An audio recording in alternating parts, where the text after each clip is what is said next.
All right, let's go ahead and start ripping out the Hydra Hybrid DIY homebrew veg system. They are 5-gallon buckets. I use a 12-inch net pot.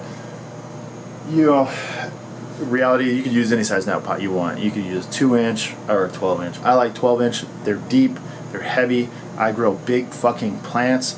If I was growing SOG, I would use a smaller net pot.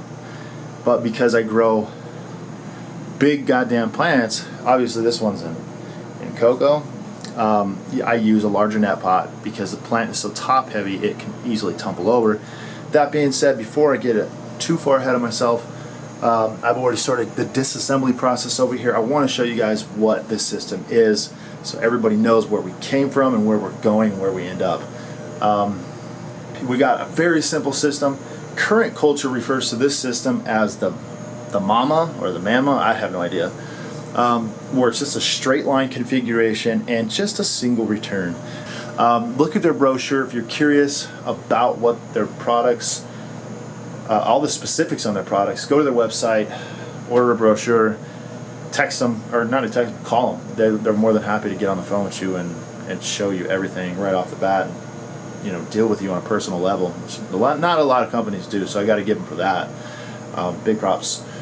So basically, I don't know how custom this system is going to be for this room. They asked me for dimensions. I gave them essentially what they would need for this room. So what I'm going to do is go ahead and tear the system out, but I definitely wanted to show you guys what it was about before I get too far. You know, here's your return, and I had a union with a shut-off ball valve into the return chiller into the system. Into the system, you know, coming from here, your return, you don't need to use 2-inch pipe, you just use a 3/4-inch return line. You need a 2-inch fitting there, otherwise it's going to be a jet stream. If you had a 3/4-inch return entering this bucket, it's just going to be like a high-pressured hose, just go, you know, it's going to be just blasting those fucking roots inside this first container, and this would be like a cyclone container. Trust me, you don't want that. So go from 3/4 to 2, or excuse me, in this case I'm using 1 1/4-inch uniseals on these 5-gallon buckets, and it's plenty big. We're gonna run 2-inch here, all the way down. The reason I go from a 2-inch to a 3/4 from the container on the outside is because if you're sucking, again, it's the same principle as the first container. If you're sucking in water from a 3/4-inch hole and that pump is pulling 500 gallons, it's like just gonna suck the roots right into that 3/4-inch pipe again, like a jet stream, and it's just gonna tear your roots off. Roots are gonna get stuck in there. It's gonna be a problem for you. You guys have to know, you have to take into consideration the amount of safety that you're giving up here. You're freaking, if you don't have the tools or the skill set to build a leak-free fucking system and you're installing it in a house, you're more likely to do tens and thousands of dollars of damage because it's gonna leak. Don't expect this system to be just a snap together, you know, homebrew system. It's something that you have to have the tools for. You have to know, you have to know how these tools work in order to use them properly to cut these containers. Otherwise, you're going to end up damaging your house or somebody else's property. So the biggest thing for me, and it's even a disclaimer on their instructions that I just pulled out of the box, I noticed that it was, hey, water is fucking dangerous. It is. It's just a reminder. This is not dangerous. This is never going to leak all over your fucking place unless you automate it and forget to turn off the water or some shit went bad. You know, but in this case, you got 60 goddamn gallons of water here. If one of those containers leaks and you're not around, boom, $20,000 of water damage. Nobody wants to go through that shit. You know what I mean? You don't want to go through no lawsuits. So the biggest thing and the biggest concern for me, and it should be for everybody, is safety. This system is built for, I'm not saying it's foolproof, and nothing is, but it's designed and built, it's bench made to be more safe. You know, the uniseals, the pipes, everything that they have put together. And if I see something on their system that can be improved, trust me, the last thing I want is $20,000 in water damage. I will fucking improve on it. And I'll just, you guys know me, I have no remorse for, you know, my personal thoughts. I just don't give a shit, you know. But at the same time, you know, I got to appease, you know, both demographics. So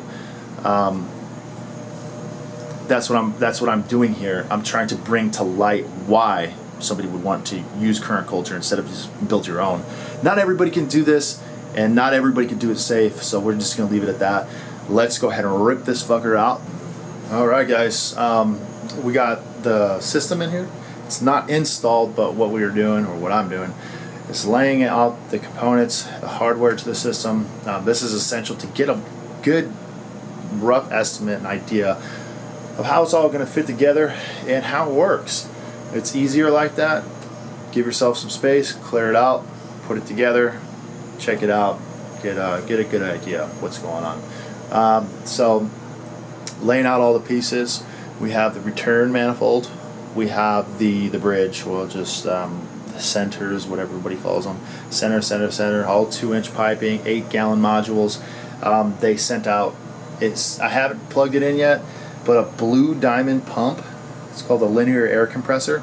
I'm used to running Pond Master, Danner Supreme pumps, which are really expensive pumps. I want to say they're probably upwards of $100.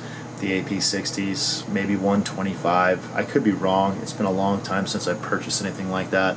I'll tell you all this now. I was running. I just use shit that works, guys. You know, it's kind of a bit stonerish sometimes, but that's all good. You know, just kind of comes with the territory. I was using the previous return pump in here. You guys are gonna laugh. Was something that I picked up from Harbor Freight, like 7, 8 years ago. It was a long time ago. So I was actually using it as a fountain pump for a water feature in my backyard, and I ended up repurposing the pump for the system here. I want to say it was about a 295 gallon hour pump. It was 250, something like that. Just cheesy bullshit. And I'll tell you this, eventually I was going to have a failure with that pump. It's made out of that cheap plastic, same thing as Eco pumps, where like literally I buy them every 6 months. But for some reason or another, that Harbor Freight pump lasted many years. That's what I think is very funny about it, because I could swear that pump is from the same fucking mold, same factory. You put that Harbor Freight pump next to an Eco, one of those Eco Plus pumps, the same identical shit, just with a different sticker on it. But the one that I bought 7 years ago, for some reason, lasted me fucking 7 years, as opposed to the Eco Plus pumps. I seem to buy them every 7 fucking months, and that's the newer ones. So I'm not sure if that's just something new that they're doing. They're just making the fucking parts cheaper and cheaper, so you literally have to rebuy them every 6 months. So that is a Pond Master 5 or a Danner Pond Master mag drive pump. Just go computer mag drive 500 gallons per hour. Very good, reliable pump. Initially I didn't plan on using the epicenter because I didn't know what the epicenter was. I just thought it was another bucket full of unnecessary water, and it would literally cost me more money, more power, more chiller power to cool that water for kind of no apparent reason.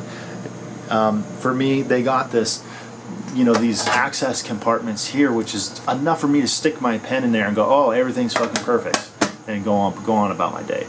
I didn't need that in order to do that. But looking at it, you know, what they have going on inside of it is interesting. So I was considering the use of it, but we're obviously this. They sent me a 2-inch center, and this is to be run parallel to the epicenter because it's got that 2-inch hole in the side right there. And obviously, this is why we do a mock-up. We lay everything out in the room, and I don't have enough space to sandwich this in between this module and the chiller. So essentially what I would need is basically, instead of a straight center, I would need an elbow, and even I'd have to get rid of my ladders too. So anyway, I don't even know if that would work. Yeah, it'd work. It'd be, I don't know, I had to reconfigure the chiller over here, which is fine, but maybe I can shift some things around in here. I'm gonna get inventive. Normally I would make my own elbow because it's just so basic for me to do.